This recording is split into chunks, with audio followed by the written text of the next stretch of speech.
Bismillah, walhamdulillah, wassalatu wassalamu ala rasulillah wa ala alihi wa sahbihi wa mawalah, amma ba'd.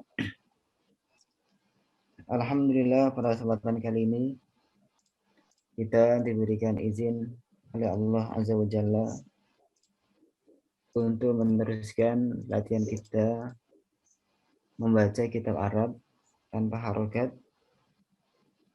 Semoga latihan ini bisa memberikan manfaat untuk agama kita dan semoga menjadikan kegiatan kita sebagai pemberat daripada timbangan kebaikan kita pada hari kiamat kelak. Pada kesempatan kali ini kita akan meneruskan latihannya pada halaman 13 seperti yang tertera di layar. Silakan diperhatikan oleh yang hadir. Nanti mana-mana yang perlu ditanyakan silakan ditanyakan. Kita diskusikan. Untuk mengingatkan sistem belajarnya adalah pertama bacaan secara lengkap materi yang akan kita pelajari. Yang kedua terjemah perkata. Yang ketiga terjemah tafsiriyah sekaligus faedah-faedah. Yang keempat mengambil sedikit daripada pembahasan nahwu atau sarafnya yang ada dalam bacaan ini. Dan yang terakhir adalah diskusi dari semua yang kita bicarakan.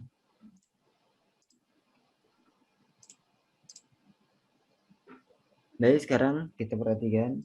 Qala al-mu'allifu, berkata al-mu'allif.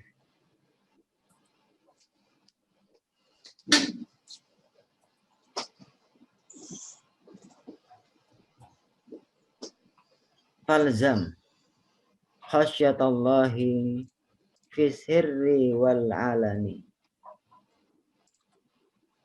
Fa inna khairal bariyati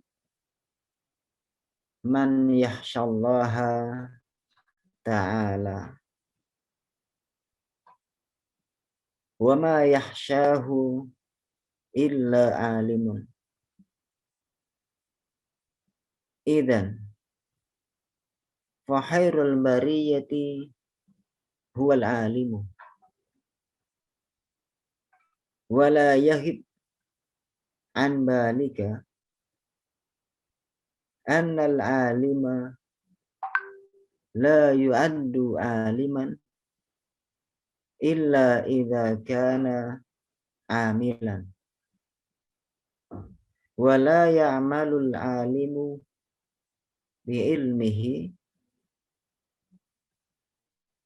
illa idza lazimadhu khasyatullahi.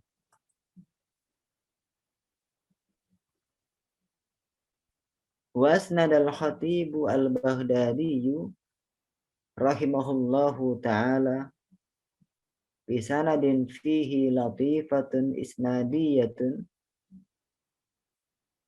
biriwayati aba'in tis'atin.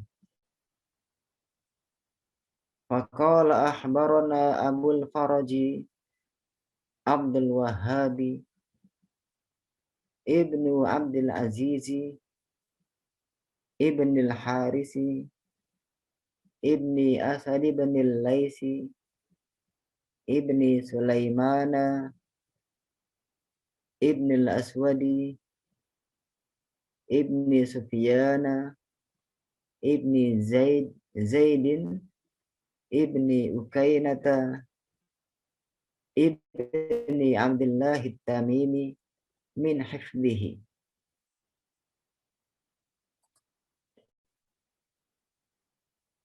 Qala sami'tu abi yaqulu sami'tu abi yaqulu sami'tu abi yaqulu sami'tu abi yaqulu sami'tu abi yaqulu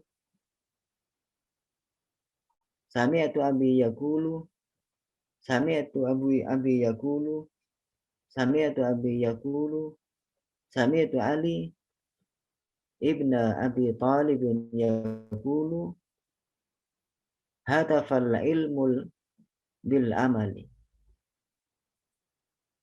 fa in ajabahu wa illa irtahala wa hadzal lafzu binahwihi marwiyun an Sufyan ats-Tsauri rahimahullahu taala. Demikian bacaannya ya. Sekarang kita masuk pada arti perkataannya ya.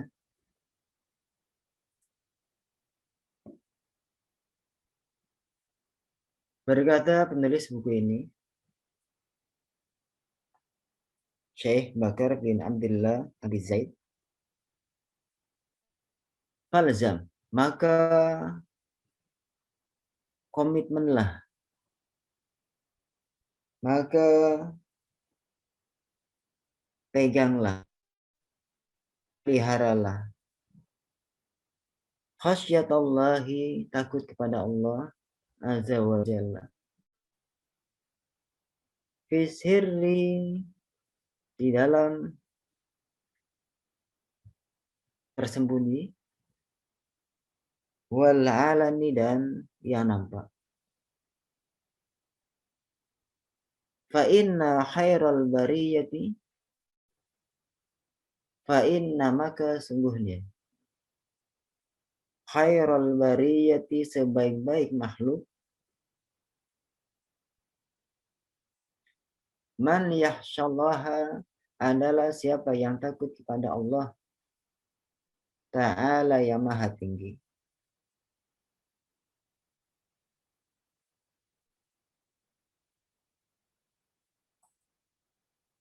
Wa ma yahsyahu, dan tidaklah takut kepada Allah Ta'ala illa alimun, kecuali orang yang berilmu. Idan, kalau begitu, fahairul bariyati, maka sebaik-baik makhluk, huwal alimu, dialah seorang yang berilmu. Wala yahib an balika, dan janganlah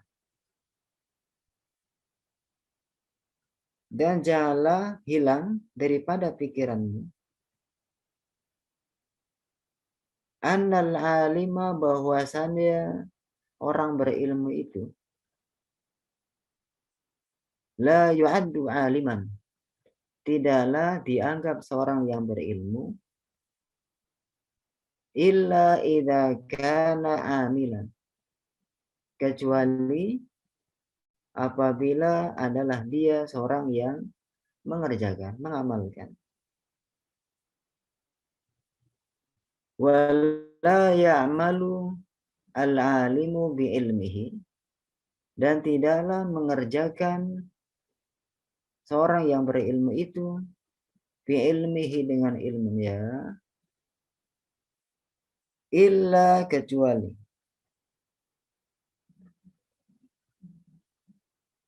idza lazimadhu khasyatullahi, apabila menyertainya, menemaninya takut pada Allah Ta'ala.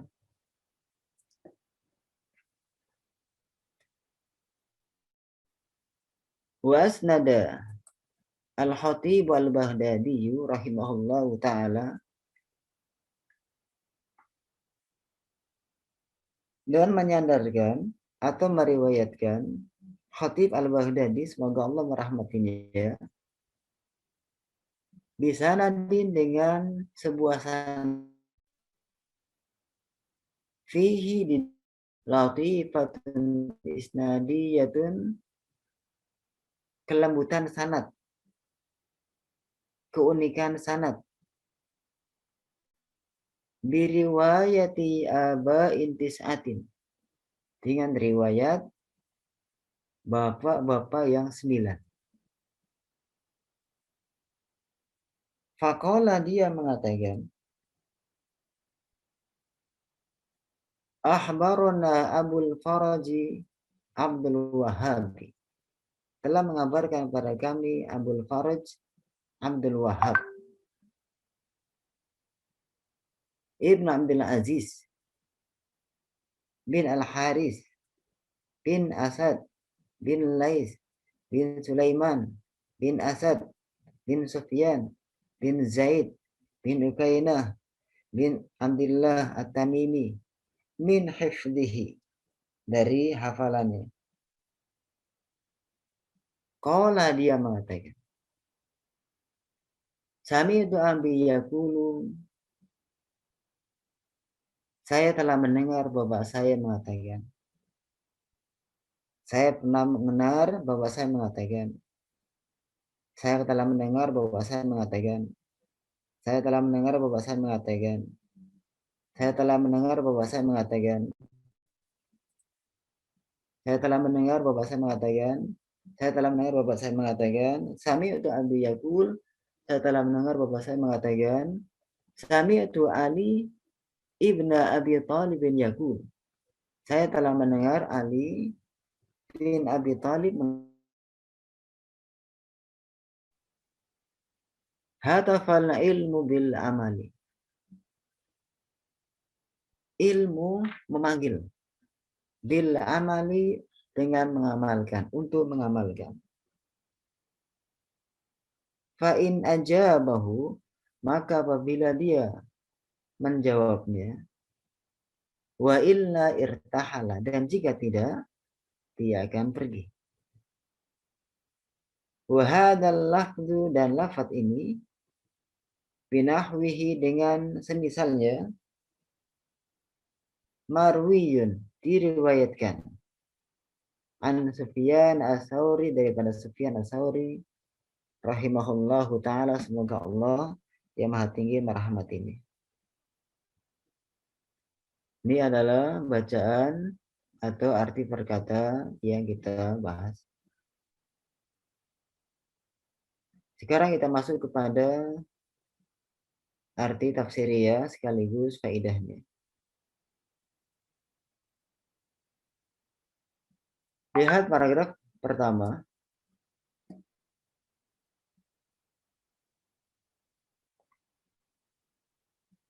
Falzam khasyatallahi fis sirri wal alami.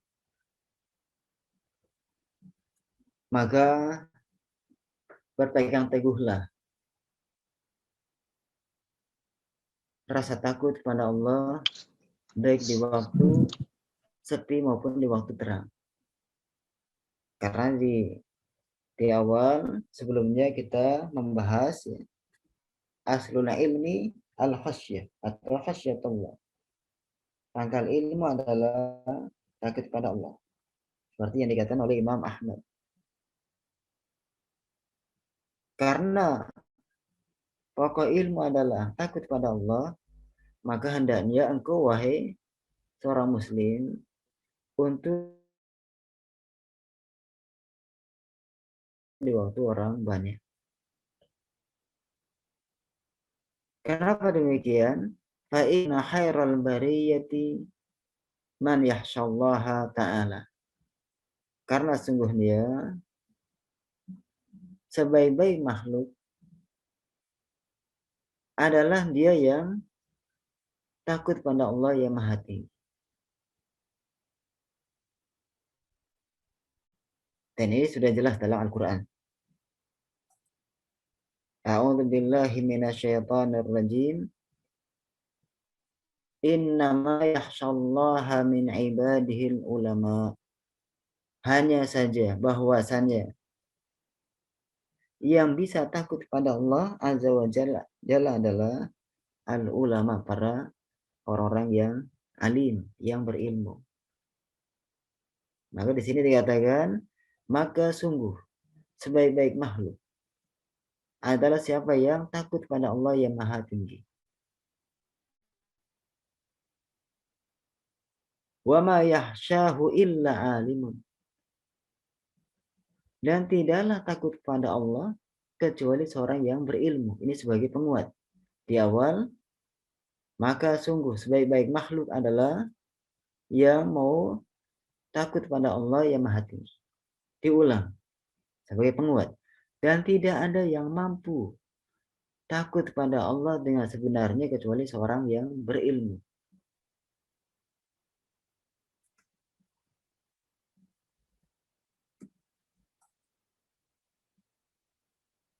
Idzan, oleh karena itu, kalau begitu, fahairul bariyati huwal alim. Maka sebaik-baik makhluk dialah yang berilmu. Ini diulang. Satu, fa inna khairal bariyati man yakhshallaha ta'ala. Dua, wa ma yakhshahu illa alim. Tiga, idzan fa khairul bariyati huwal alim. Jadi tiga kalimat ini intinya sama, yaitu yang bisa takut pada Allah Azza wa Jalla adalah seorang yang alim. Tidak ada yang lain.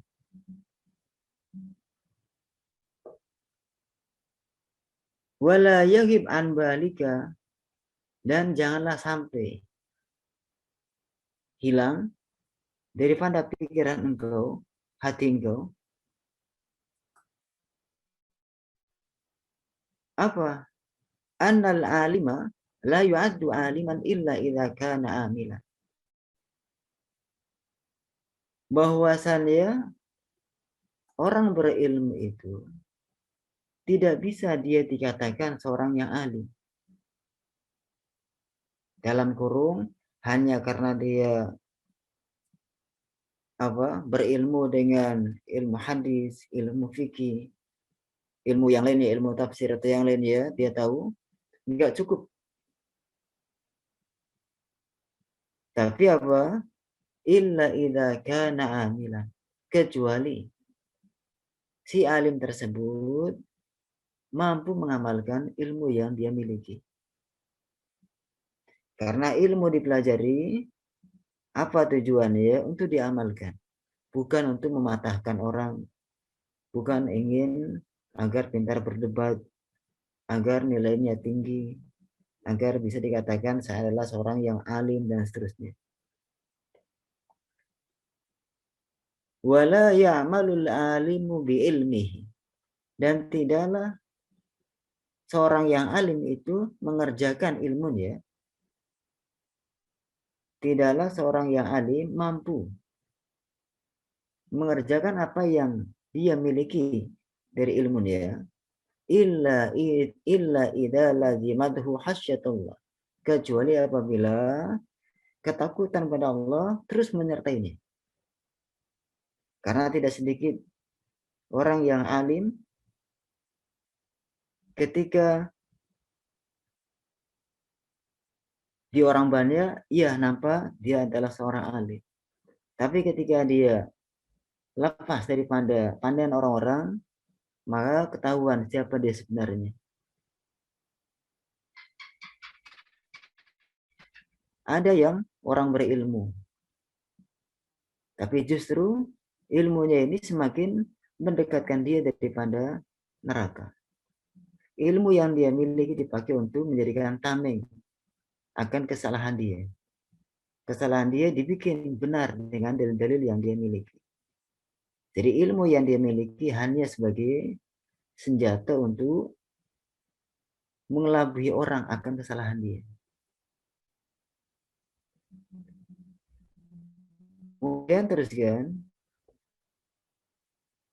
wasnad al-Khatib al-Baghdadi rahimahullahu taala bi sanadin fihi latifatun isnadiyatun riwayat aba intisaatin. Al-Khatib al-Baghdadi, semoga Allah merahmatinya, telah meriwayatkan dengan sanad yang unik. Kenapa dikatakan unik? Karena riwayat ini sumbernya daripada 9 ayat atau ayat yang 9. Faqala, dia mengatakan, telah mengabarkan kepada kami Abdul Faraj Abdul Wahab bin Abdul Aziz bin Haris bin Asad bin Lais bin Sulaiman bin Asad bin Sufyan bin Zaid bin Ukaina bin Abdullah Tamimi daripada hafalannya. Dia mengatakan, Sami itu Abi Yakulu, saya mendengar bahwa saya mengatakan. Ini diulang-ulang. Kita lihat, Sami itu Abi Yakul 1, Sami itu Abi Yakul 2, Sami itu Abi Yakul 3, Sami itu Abi Yakul 4, Sami itu Abi Yakul 5, Sami itu Abi Yakulu 6, Sami itu Abi Yakulu 7, Sami itu Abi Yakulu 8, Sami itu Ali bin Abi Thalib 9. Ini dimaksud daripada riwayat Abain Tis'ah. Yaqulu, dia mengatakan, hatafal ilmu bil amali. Ilmu memanggil, ilmu menelpon, ilmu menyeru. Kepada siapa? Kepada orang yang memilikinya. Bil amali, dengan mengerjakan, agar mau diaplikasikan dalam kehidupan sehari-hari. Mengetahui bahwasannya korupsi adalah nggak boleh. Maka ilmu ini, pemahaman ini menelpon, memberitahu kepada yang memiliki pemahaman ini agar praktikan, tinggalkan korupsi. Fa'in ajabahu, maka jika seandainya orang yang berilmu ini ajabahu, memenuhinya, menjawabnya, paham korupsi adalah nggak boleh, ditinggalkan, maka dia telah memenuhi panggilan ilmu. Maka apa? Ilmu ini akan tetap ada dalam dirinya. Jadi di sini jawab syaratnya dihilangkan. Fa'in ajabahu, maka apabila orang yang berilmu dia memenuhi tuntutan ilmu yaitu amal, maka apa jawabannya? Bahagia. Ilmu akan tetap pada dirinya. Dan ilmunya akan diberkahi. Hidupnya akan diberkahi. Kehidupannya akan penuh dengan kebaikan. Wa illa, dan jika tidak, jika yang punya ilmu ini hanya sebatas ilmu yang dia miliki hanya memenuhi pikiran saja, memenuhi otaknya saja, hanya sekedar hafalan, hanya sekedar pandai bercerita, pandai berkhutbah atau yang lainnya. Adapun dalam kesehariannya kosong daripada pengamalan ilmu nih. Dia pandai nyuruh orang bersedekah, tapi dirinya lupa dengan sedekah. Dia pandai agar orang menundukkan pandangan kepada yang bukan mahramnya. Dia malah mengumbar pandangan ke yang wanita-wanita yang asing dan seterusnya. Wa illa, dan jika tidak, jika orang yang berilmu ini tidak memenuhi tuntutan ilmu, maka apa yang terjadi? Irtahala.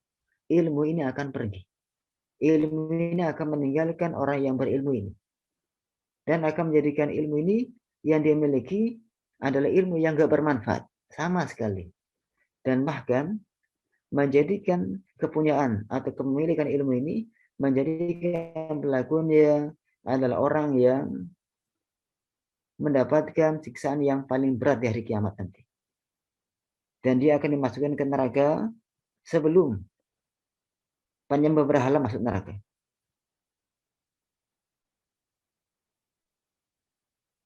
Kita teruskan, wa hadzal lafdzu binahwihi marwiyun an Sufyan ats-Tsauri. Dan lafaz ini dan semisalnya dengan serupa dengan lafaz ini adalah marwiyun, diriwayatkan daripada Sufyan ats-Tsauri, semoga Allah taala merahmatinya. Ini terkait dengan terjemah tafsiriyah sekaligus faedah bacaan. Sekarang kita masuk kepada pembahasan sedikit dari yang kami pilih terkait yang ada dalam buku ini dari Nahwu Sorofnya.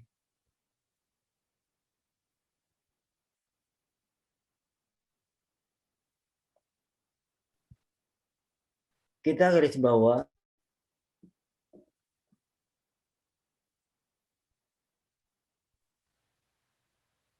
wa ma yahsyahu illa alimun. Kita lingkari wa ma yahsyahu illa alimun. Kita akan bahas ini. Dan tidaklah takut kepada Allah Azza wa Jalla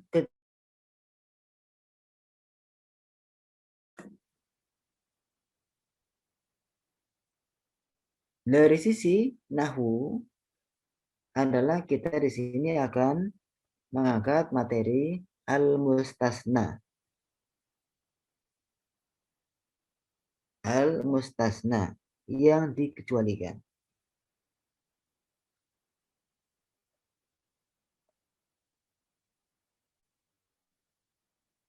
Di sini kita lingkari setelah ada di sini ada kata illa, kecuali. Ini namanya adatu al-istisna'i, huruf kecualian. Maka di sini diartikan kecuali. Kata yang setelah illa namanya mustasna minhu.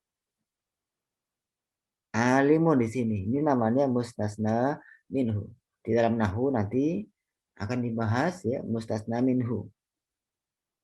Jadi kata yang setelah illa namanya mustasna minhu. Adapun kata yang dia adalah yang akan dikecualikan dari dia namanya mustasna, yaitu kata ya sebelum illa. Jadi susunannya mustasna minhu. Pertama adalah mustasna minhu. Yang kedua adalah huruf istisna. Yang terakhir adalah mustasna. Saya ulangi lagi. Yang pertama sebelum illa adalah mustasna minhu. Setelah illa adalah al-mustasna. Nah, sekarang kita ambil di sini. Jadi kalimat ini wa ma yahsyahu illa alim. Ini kalimat di sini kita katakan kalimat yang manfi, yang negatif. Jadi dalam kalimat apa? Dalam pembahasan al-mustasna ada dua macam kalimat. Ada manfi, ada musbat. Manfiyun apa? Adalah yang ditiadakan. Apa tandanya? Diberi tanda dalamnya adanya huruf peniadaan. Tidaklah, tidak, atau yang lainnya belum. Ya. Maka di sini ma di sini adalah harfu nafyin, huruf peniadaan. Karena di sini ada huruf peniadaan, maka di sini dikatakan sebagai kalam manfi, kalam yang meniadakan. Lawannya adalah kalamun musbatun, kalam yang ditetapkan. Apa itu? Dia kebalikan daripada manfi, yaitu kalam yang kosong daripada huruf peniadaan. Tidak ada ma, tidak ada la, tidak ada lan, dan seterusnya. Jadi, ini adalah kalam yang manfi. Kalam yang manfi.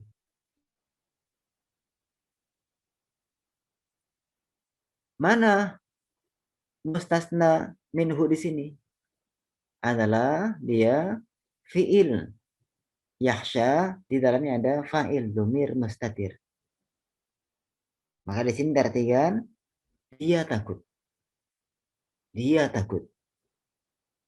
Nah, dia namanya mustasna minhu.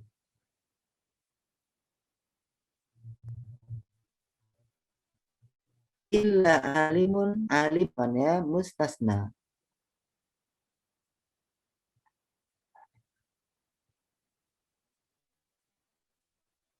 Nah, dalam posisi yang seperti ini, Jadi hukum mustasna banyak.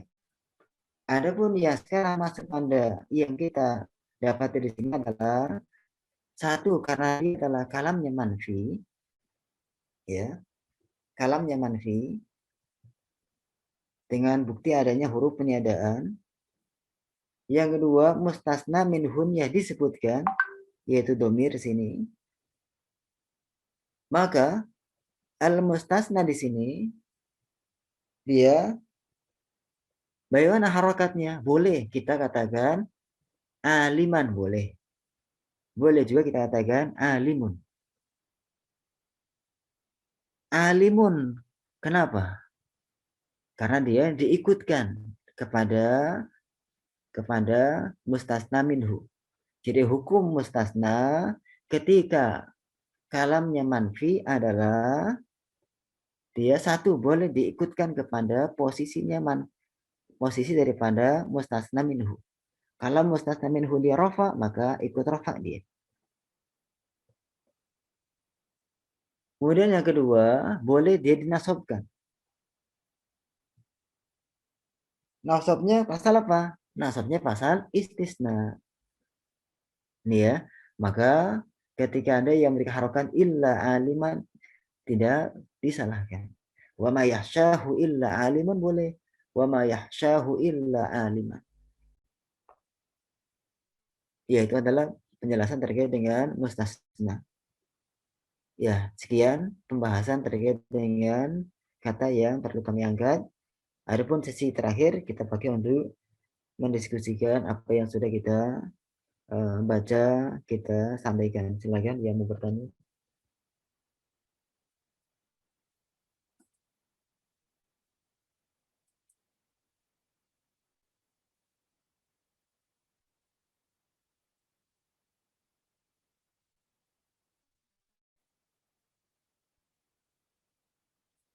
Ya, silakan yang mau bertanya.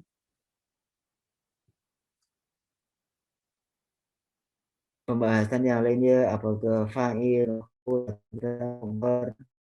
atau yang lainnya, atau sorof, atau tentang arti perkata, terjemah tafsiriyah ya. Bismillah, afwan Ustadz.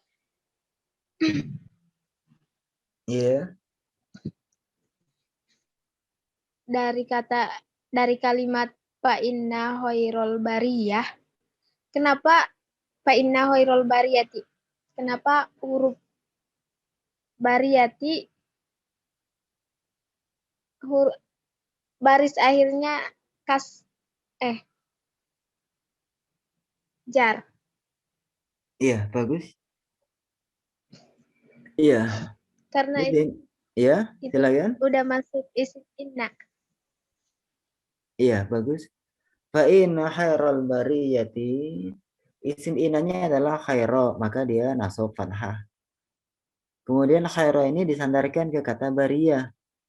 Maka khairo ini isim inna wa huwa mudhaf. Al bariyati mudhafun ilaih. Karena mudhaf ilaih dia majrur. Jelas kira-kira?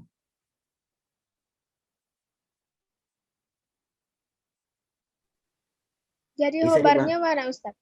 Iya, bagus. Mana khobarnya? Jadi fa inna khairal bariyah inna harfu taukid wa nasbin khaira isim inna mansub wa huwa mudhaf al bariyah mudhafun ilaih majrur.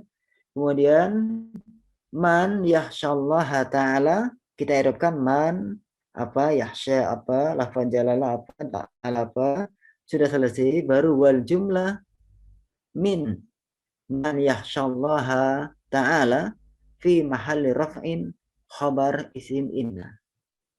Khabarnya khabar jumlah. Khabarnya adalah khabar jumlah dari min, dari man yahsyallaha ta'ala. Dari arti nampak, maka sungguh sebaik-baik makhluk adalah.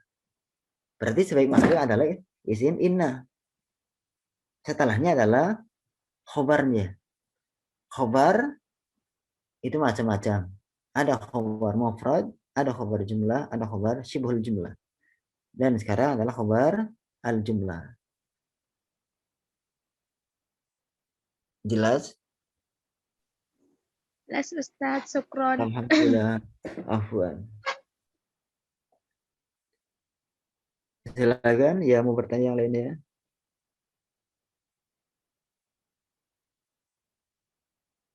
Ustadz, Ya, nanya Ustadz. ya Berarti silakan.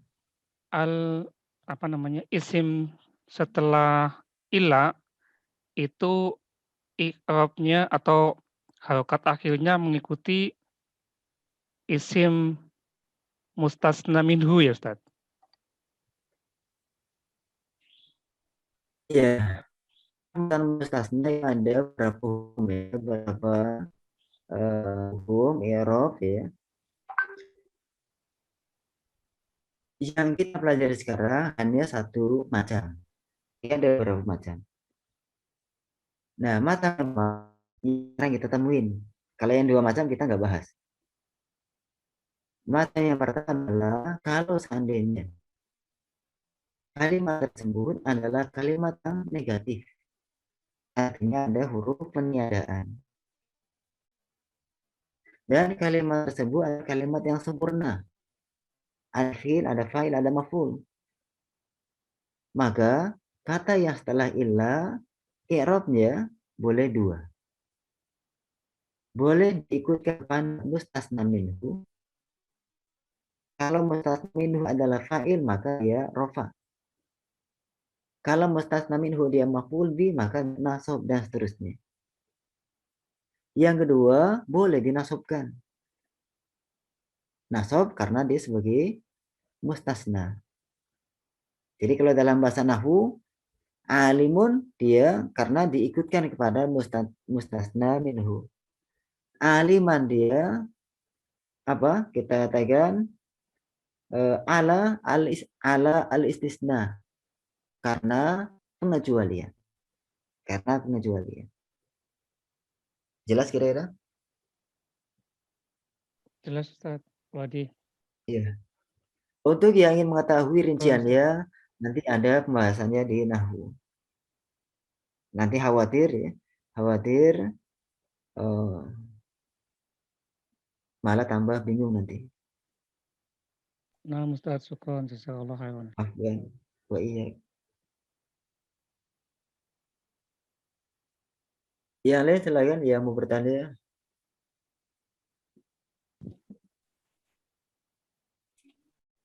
Assalamualaikum Ustadz.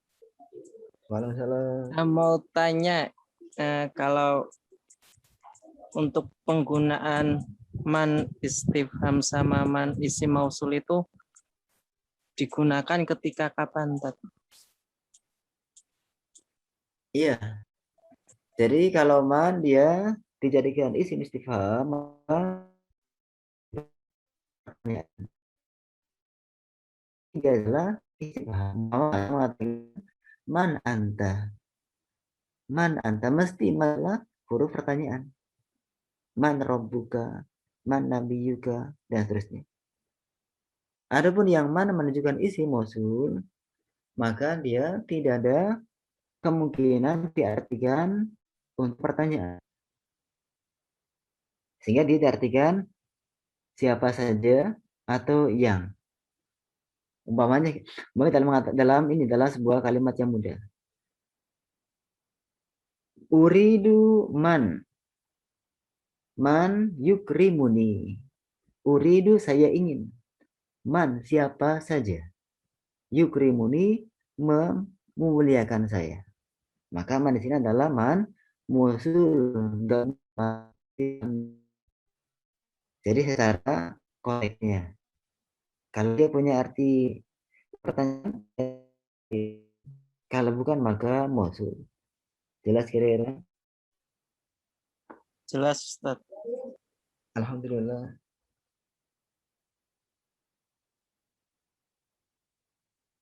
Ada lagi silakan yang mau bertanya.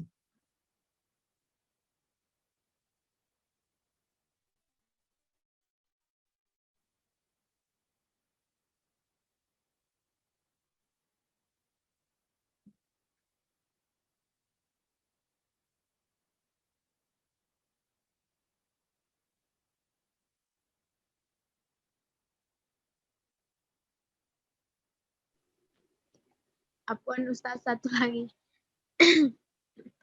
maksud dari ilmu itu meninggalkan pemiliknya itu Ustaz gimana? Ya,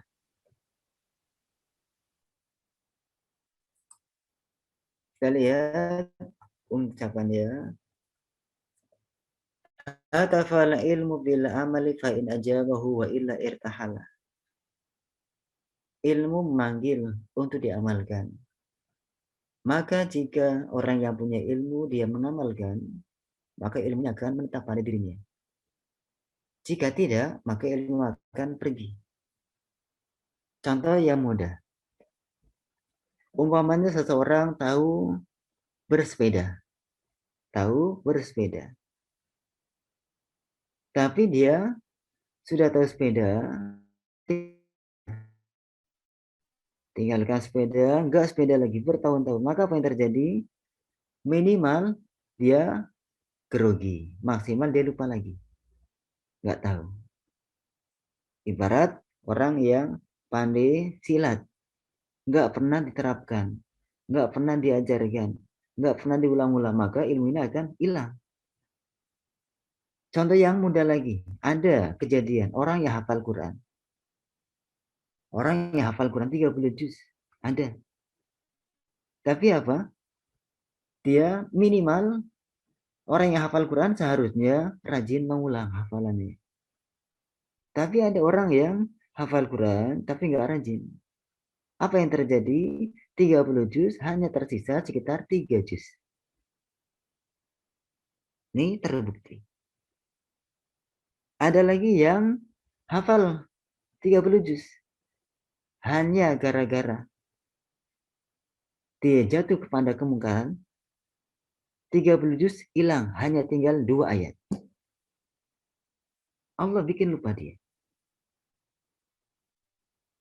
Kalau seandainya ada yang tahu ilmu atau hafal Quran, hafal hadis, tetap hafalannya ada nempel pada dia, maka apa? Yang dihilangkan dari dia adalah keberkahan ilmu. Ilmu boleh masih ingat, tapi berkahnya ilmu yang harusnya ilmu bisa menyelamatkan dia dari panah neraka, hilang gara-gara dia tidak mengamalkan kandungan ilmu. Jelas kira-kira? Paham? Oh, berarti kalau kita lupa pada ilmu itu tandanya udah hilang Ustaz. Gimana ya? Iya, kalau seseorang lupa, tinggal dilihat apa sebabnya. Apa sebabnya? Karena pernah terjadi ya seorang alim ya, dia mengeluh kepada gurunya terkait dengan buruk hafalannya.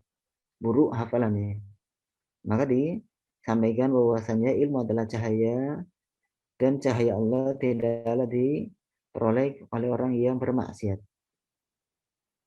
Jadi ilmu dengan maksiat dia adalah ibarat air dengan minyak. Kapan dicampur dia tidak akan bersatu. Maka di antara sebab daripada sering lupanya seorang akan ilmu adalah dia masih berlumuran dengan perbuatan dosa. Karena yang menguatkan ilmu pada diri seorang adalah takwa kepada Allah, khasyah kepada Allah. Orang yang dia bertakwa, orang yang dia takut, maka pengetahuannya akan terus ditambah. Dalam Al-Quran ada ya bukti ya fisik ya bahwasanya siapa yang bertakwa kepada Allah maka Allah akan tambah ketakwaannya.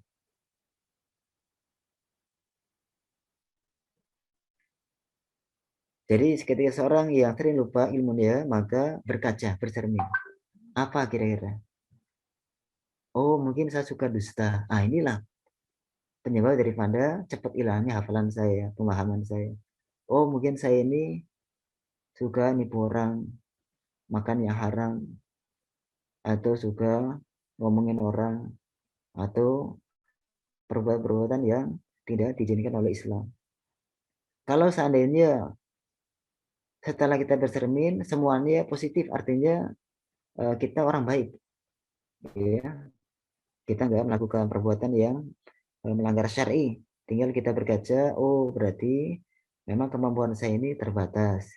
Saya ini mudah lupa, saya ini otaknya hanya pas-pasan, mudah lupa. Maka bagaimana cara meningkatkan kemampuannya dengan cara terus mendekatkan diri pada Allah Azza wa Jalla, terutama sering membaca Al-Quran. Ada sebuah kasus yang terjadi di Jerman. Di Jerman ada orang yang dia nggak bisa mendapatkan ranking 1. Justru yang dapat ranking 1 adalah orang non-Islam.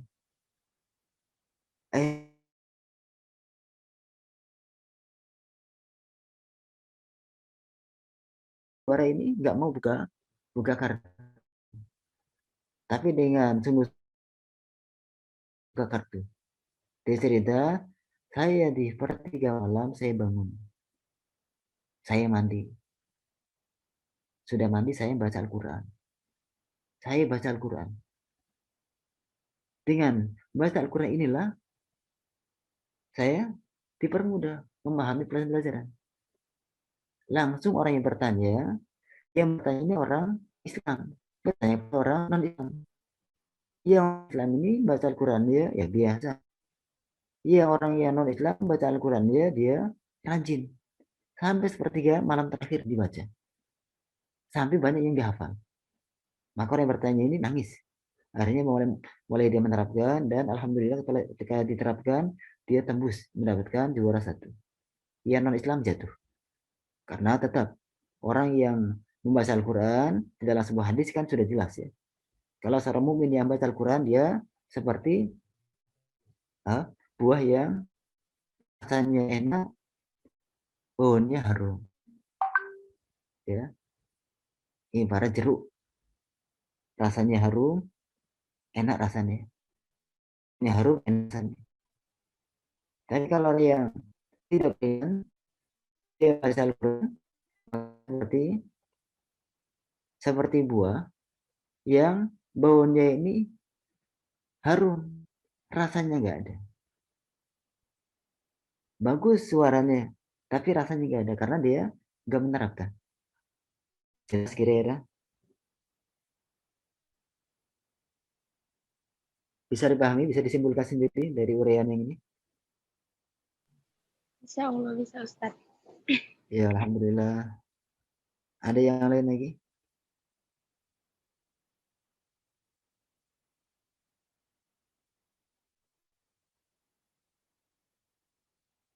Ada?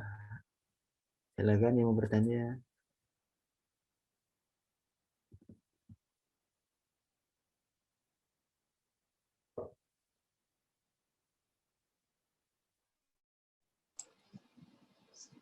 Ya, sudah Ustaz.